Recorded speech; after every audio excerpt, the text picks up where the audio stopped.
thank you for coming, and thank you for putting up with the security. You know how it is when you see Chris Abani, you have to be checked.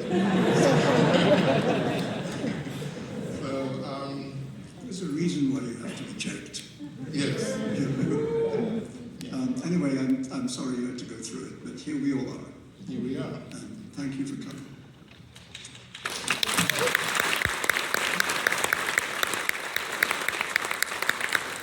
And it's really good to hang out with you again. It's been a very long time. Yeah, it's been a while. Yes.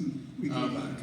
Yes, and there's always a part of me that always wants to call you Mr. Rushdie, which is sort of, well, part of the thing that I want to talk about too is the extraordinary life of books.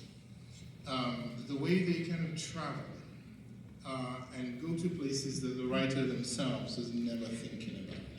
So how I come to your work is, growing up in military dictatorships in Nigeria, the Satanic Verses comes out, it's banned. We hear about it on the news, but everything is banned in Nigeria, so nobody's none of us are paying any attention until Ali Mazrui, who was a professor and a novelist, and someone that we had such an intellectual esteem for, broke this savage takedown of you and the book in every major publication across the continent. And then admitted at the end of the article that he never read the book. And had no intention whatsoever of reading the book, which, you know, was a betrayal to everyone. Slightly undermined his argument. Yes, exactly.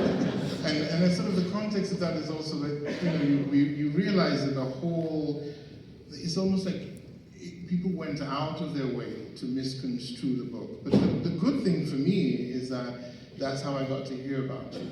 And then I had the option to write for my undergrad, either do a general exam or write a master's level thesis. And I thought, well, I'm going to write on the Satanic Verses because then I'm sure to pass. So remember, I'd flown to London where my family were, and we went straight from the airport to the Waterstones in Russell Square, and I bought the last 3 copies that they had, because it was selling out so fast. You bought 3 copies? I bought 3 copies. Oh, it's so nice of you. Thank you. I put my wallet where my, you know. But then also, then I discovered all the other books that I hadn't heard of, Grimus and all of that. Subsequently, by the way, sort of every time I do these events, there's this bizarre way in which my life is bound up with the lives of the authors. My uncle, Frank Pillinger, was a sergeant in Scotland Yard and was amongst your protection detail.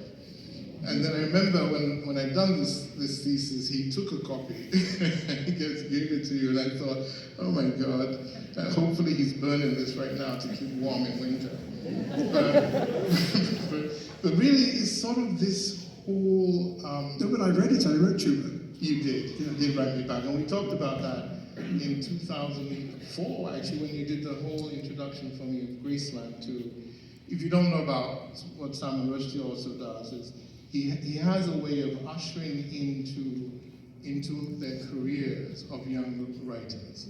Zadie Smith is one of them, I'm one of them, and so he did this generous event with Penn called the International Dialogues, and you came out and we had that great moment. But you have 23 books. Yeah.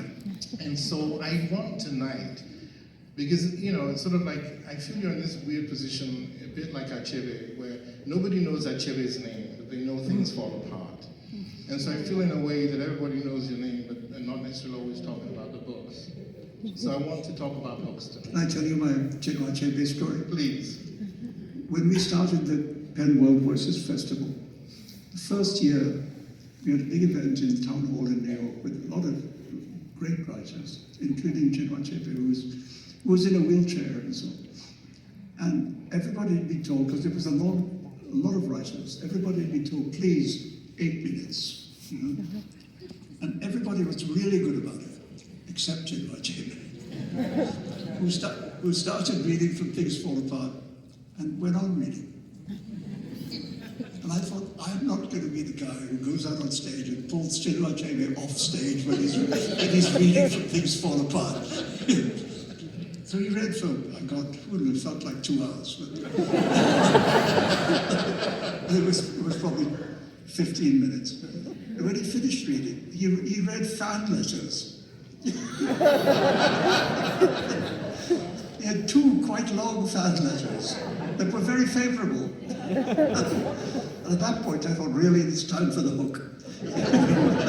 Like the Apollo film. Exactly. Anyway, so, but, you know, on the other hand, we all got to hear the great man read from the great book. That's You true. know, so That's true.